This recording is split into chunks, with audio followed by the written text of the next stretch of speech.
Hey, we're back. Flipping the camera around. Oh, here I am. I'm sorry about this. We keep freezing up here. Again, it's just the bad time of day here in Los Angeles for internet. We're gonna get my brother back on here. I'd love to answer some questions on the screen, but my screen keeps freezing up, so I'm not getting a feed. Hey, Anth, what's going on? Hey, we are, yeah, you know, it's strange watching this movie in the coronavirus, in the time of coronavirus. Feels like, Yeah, we've all experienced this global crisis. Um, I think about this movie a lot when I'm walking around the empty streets uh, around my house. But I was talking, I don't know when I dropped off, but I was talking about the special relationship between these two characters that Joe and I have found so valuable and exciting ever since Winter Soldier, and just the sense that these two characters are so different from one another. Cap being so straightforward and honest, and sort of integrity being such an important thing to him, and Scar, Black Widow, sort of everything being based on duplicity and spying and the relativity of truth. And there's a very fun dichotomy, and their friendship is an unlikely one within those two different points of view, and that's why I think it's been really valuable and fun to track dramatically through all of the films. I'm looking at. I'm trying to find a question here. Great Somebody question. said they want to see a movie about Capra turning the stones. I want to Yes, see that movie too. that would be a hard movie to write. You better get Markus and McFeely on that. That would be. Uh, Watching Scott explain quantum physics is so much fun. Yes, it is. I mean, again, the other great, like Paul Rudd is a secret weapon in a lot of ways. One of which is his ability to convey uh, um, plot or information, which can typically be tedious. He makes it very funny and entertaining, so that he catches us up on the high concept of the movie in a way that you're laughing. So that one, you're laughing, so you're entertained. Two, you're going to remember it because it's entertaining. Which is, it's what we always find. It's really hard when you're giving actors plot. It seems to be when they go up on their lines the most because they're not connected. Sort of um, it can be jibber jabber because it's like technical words or made up technical words, and so they don't have a frame of reference for it, and they tend to forget those lines when they're explaining things, which for us just signals the sort of banality of having to convey plot to an audience. So we try to find ways to do it that add that extra layer, that are more entertaining, where the scene is doing more than just conveying plot. There's character coming out of it, there's relationship coming out of it. And here we are. This was a property about 40 minutes outside of Atlanta. This is a very cool log cabin that we found, and a few hundred yards away from where we shot this was the Battle of Wakanda. It was actually shot on the same property Yeah. for So you have Infinity War. both. You can find everything from the Catskills to Wakanda on And, this ranch outside of Atlanta. and we built. There was a man-made river that we built. Uh, that was amazing. I think that was probably the most incredible piece of engineering we'd ever seen on one of our sets. Was this man-made river that our production team built, that had its own pumps and could create a current. Many times we thought about getting an inner tube and floating down it.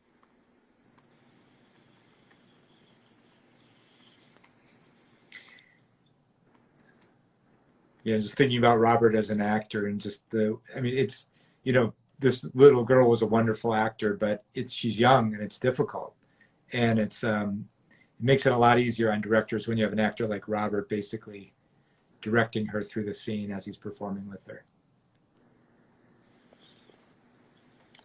Just as a reminder, in about 5 minutes, we've got a special guest who's going to be joining us for a few minutes. I think we can only do one link at a time. So Anth will retreat for a few minutes. Our guest will join us, and then Anth will come back, and we'll wrap up. So we're just going to talk for the first hour live, and then we're live tweeting the entire movie. So don't forget to check Twitter for behind the scenes photos, videos, all from our personal archives that we haven't shown anyone before until now. It's very nostalgic going through them because this was years of our lives working on all 4 Marvel films. Yeah, but this was, I think we all had a lot of fun conjuring Tony Stark, Tony Stark, who had walking away from being Tony Stark and trying to find a new life. Yeah. Someone just asked. Oh, sorry. Go ahead, Anth. I was just going to say, because his memory of the old one was so painful. But anyway, what's the question? On a lighter note, someone just asked us, did we have multiple PB&J sandwiches for Scarlett during that scene? I think, yeah, I think she ate like 7 sandwiches. She does. And I remember maybe a few takes in, Scarlett saying, can we not put any peanut butter in the sandwich anymore? It was getting hard for her to talk after a while. Traditionally, we have what is called a spit bucket, right? If you're working on a scene for 2 or 3 hours and you're actually eating in the scene, you could end up eating like 7 meals over the course of, shooting a scene. So what we'll do is if an actor doesn't want to do that, there's a little bucket that they can have next to them where they're chewing the food, and then you can spit out what they're chewing into the bucket, so they don't have to have, Scarlett didn't have to eat 14 peanut butter and jelly sandwiches, which would certainly affect her her performance. It's especially challenging when you're dealing with actors who are playing superheroes who have the physical fitness of Olympic athletes, and the actors have to work extremely hard and have an extremely focused training regime in order to physically embody these roles. Yeah. Someone just asked, and this might be our last question before we get our guest on, but do we have any plans to do any future Marvel movies? And, we've said it before and we'll say again, we adore Kevin and Lou and Victoria at Marvel. We had an amazing experience, both creatively, emotionally, and we count everyone there as dear friends. So we're always looking for something to do together. It's just a question of timing and when you find the right material. All right, Anth, I think we're going to let you go for a minute here. All right. I will see you guys in a bit. Okay. Enjoy. We'll grab you back. All right.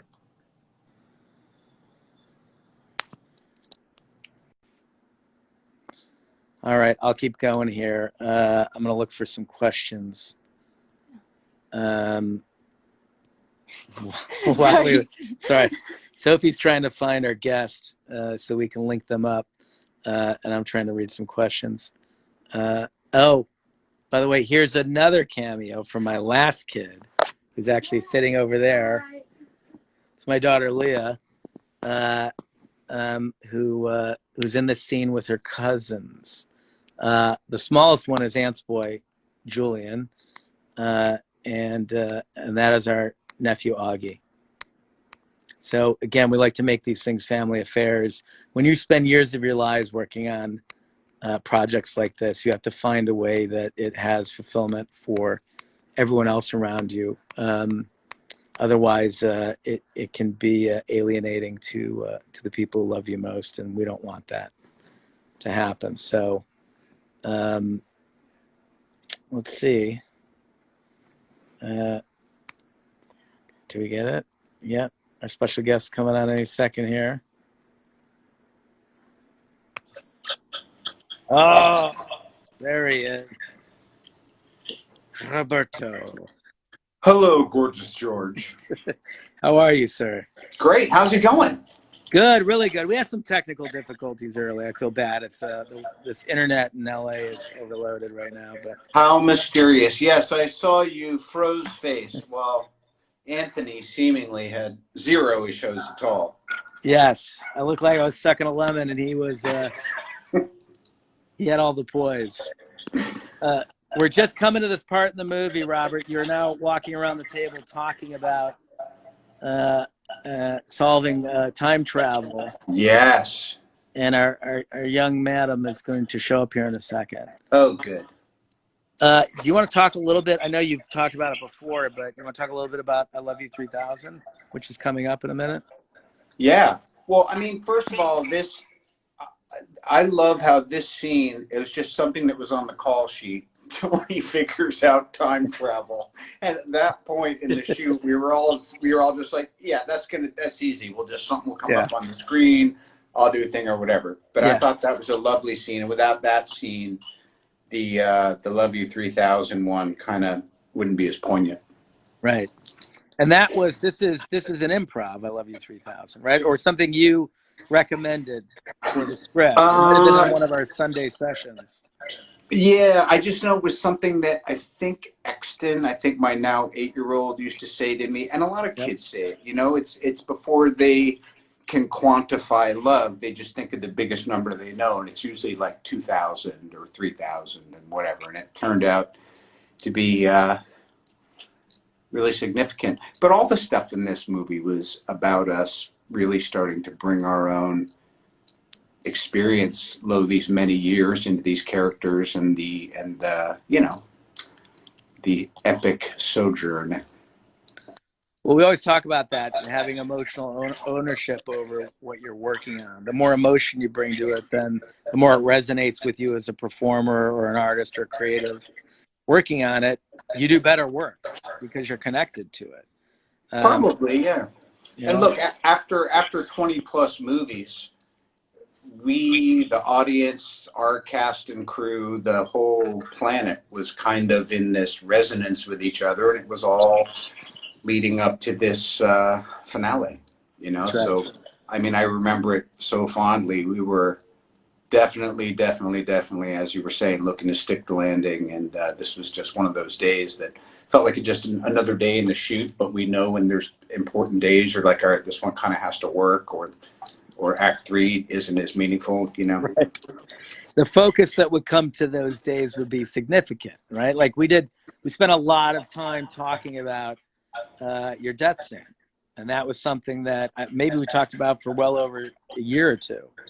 Yeah. Just kept refining until it got simpler and simpler. Well, you know me too. There's nothing I like more than chasing you down on a weekend and making you go through pointless draft after draft for something that winds up being 3 words. But it is that relentless pursuit. And I feel like at this point, and you could say the same, to me, it all was really starting with Civil War, when we were kind of taking chances within the genre. And then with Infinity War and Endgame, it was kind of like it was this 1, 2, 3 combo, and we were all in a real groove. And I think it was such a collaborative. It wasn't exhausting. It should have been exhausting, and it wasn't.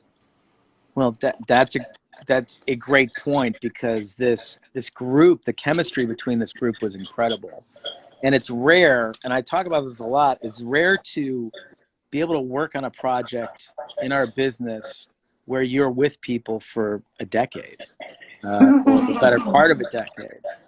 Yeah. And it creates relationships that you don't traditionally get.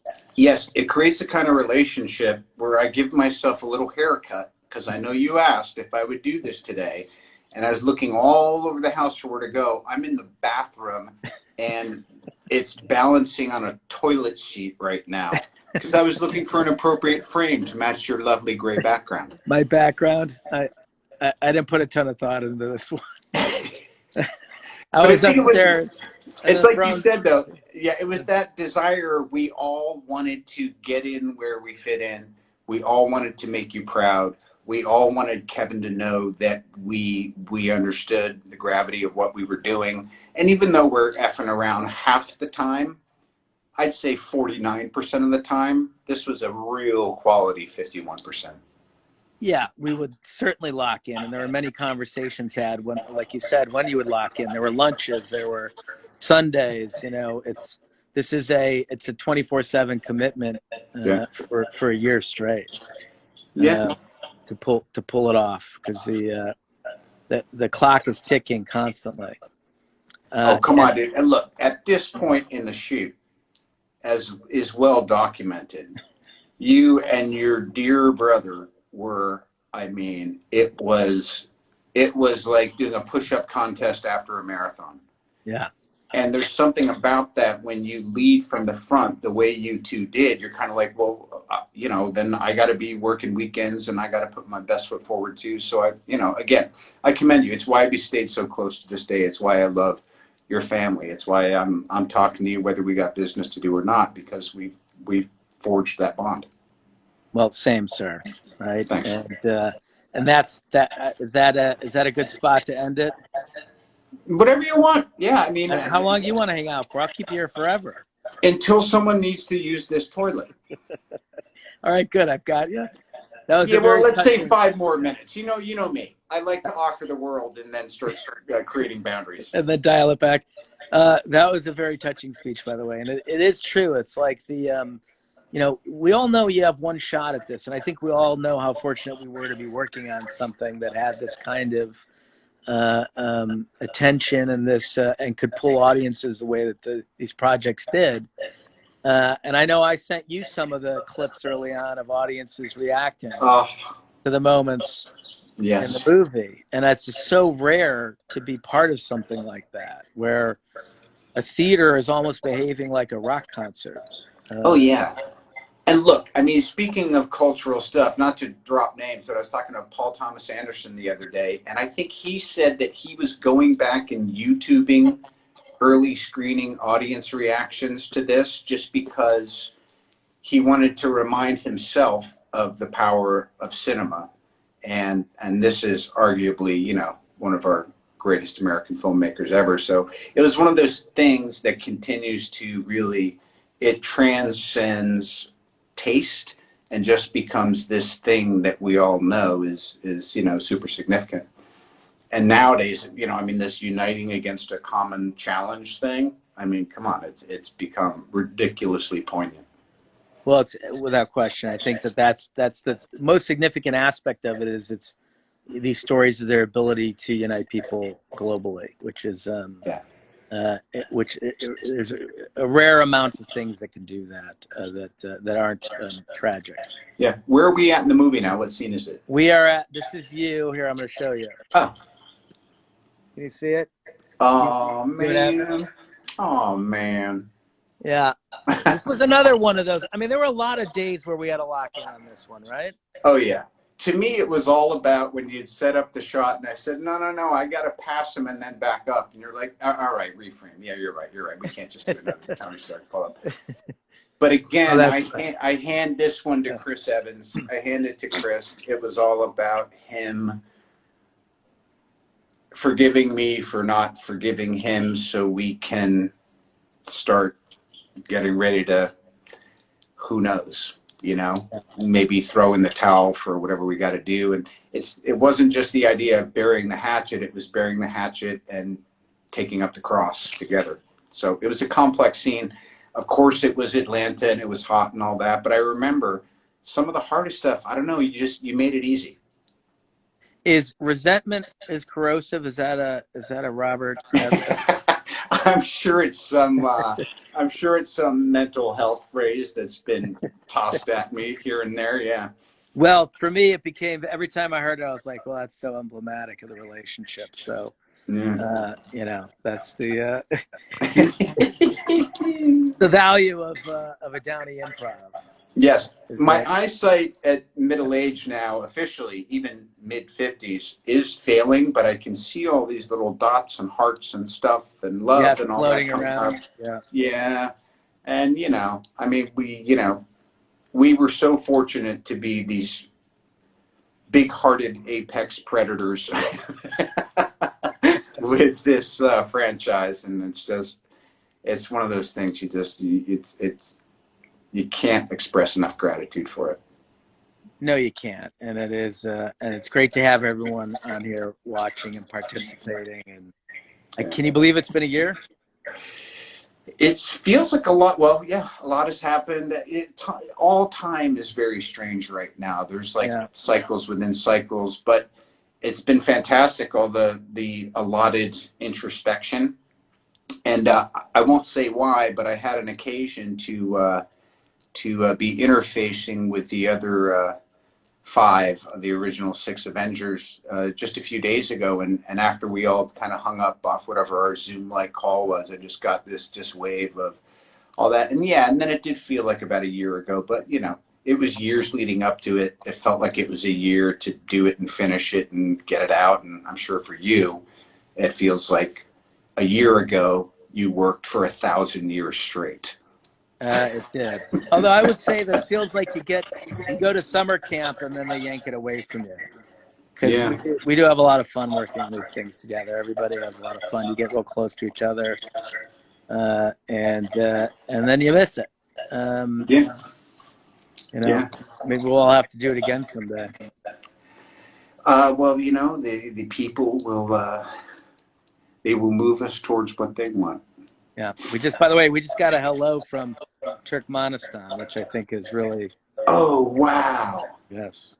Oh my gosh, yeah, they are rolling in, aren't they? Yeah. Oh, Yeah. All very sweet. cool. Who else? You got other guests? You got other surprise guests dropping in? You're it. I could never. No one can follow you, sir. So Oh uh, wow. we we're just doing the first hour of this. So we're about 9 minutes away from the first hour. So Wow. you've admirably carried a good 10-minute chunk of this live event. All right. Well, love everyone who is joining us for this. Love you, Russos, madly, and obviously love this movie like no other. Well, we love you too, sir. All All right. right. You be safe and healthy. Thanks, Joe. All right. We'll talk to you soon. Okay. Bye. Bye.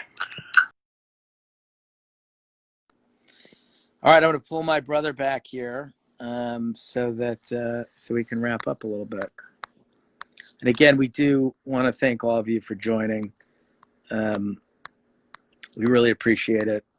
We miss all of you, and we hope to make another movie for you soon that we can all get back together in a theater and watch. And by the way, I'm going to glance back at the film here.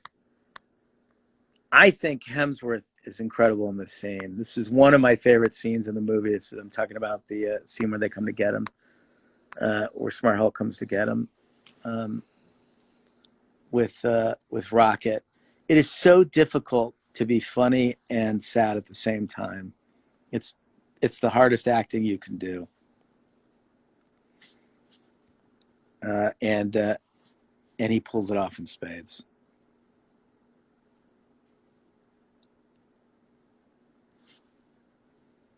Except you want to try and grab Anthony again?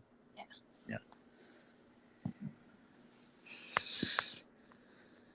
Trying to remember, I think Hemsworth has said, but the prosthetics he was wearing were like 30 pounds, 20, 30 pounds.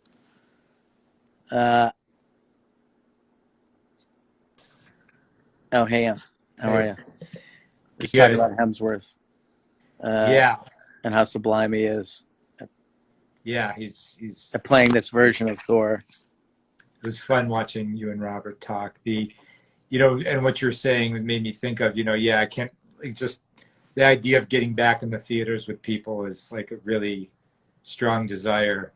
Maybe we'll have to do maybe we can have a special Endgame screening.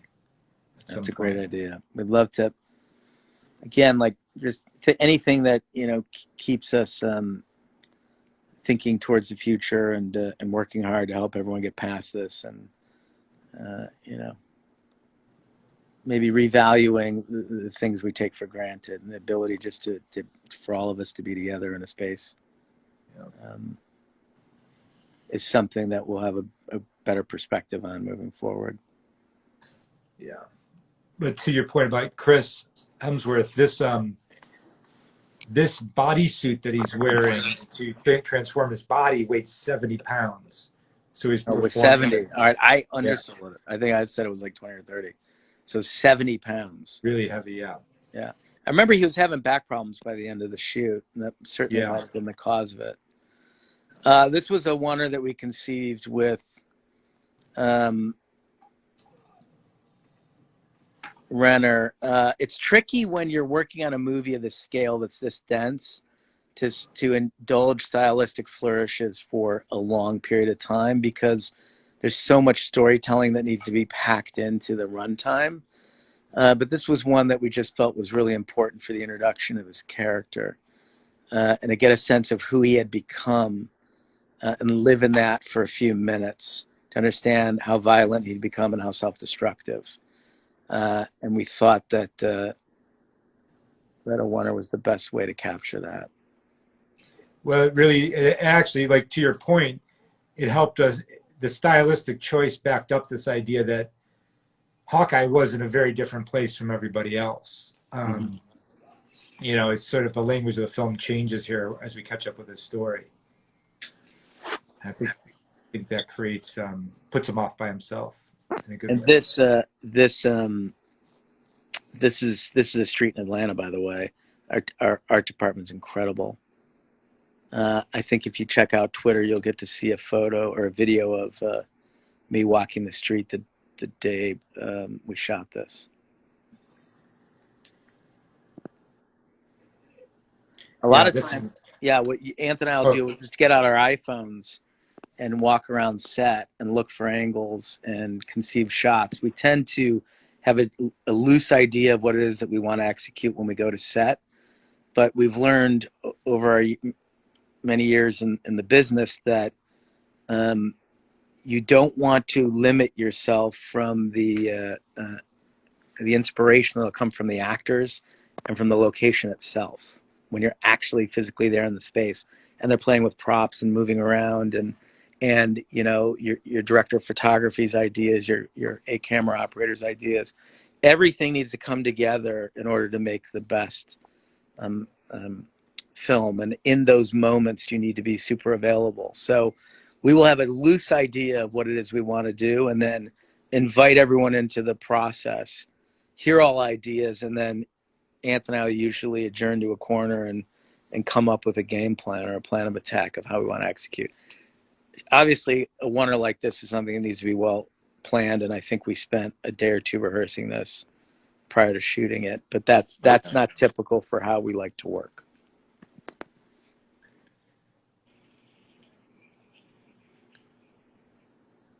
But it's a good testament to, like, everything you try to do. You know, everything requires a different method, and it depends what your end goal is, and you kind of have to design your road based upon where you're trying to go. And that Hemsworth walking with a beer, it's our favorite beer in Georgia, Creature Comforts. The crew was obsessed with it, so we had to sneak it into the movie. I was obsessed with it. Yeah. And we're winding down here on our hour and a half. All right. Any sort of general comments to wrap up? No, just look. It's thrilling to be able to revisit this movie a year after its release, and you know, especially it's exciting to be able to find a way to share it with others, share our experience of it with others, as in this time of stay-at-home sheltering. I'm just grateful for the opportunity, and I hope that I look forward to hearing more about what people think, and I hope it's a positive experience for everybody. Well, we miss you all, and we hope that everyone stays safe and healthy, and we really look forward to seeing everyone soon, and hopefully with our next movie, Cherry, which stars Tom Holland, that we're in post on right now. So thank you all for tuning in. And yeah, what was that? Sorry, Joe. I was going to say, by the way, while you're giving that very heartfelt, making that very heartfelt statement to people, I was watching Don Cheadle mime how you strangle a baby Thanos to death. Perfect. By the way, I don't know if anyone is watching Don's show on Showtime, but it is goddamn hilarious, and Don is a comic genius. who improvises quite a number of his jokes. Again, that's like being available on set with the people, with the talent you're working with, and allowing them the room to create. But thank you all again. We love you 3000.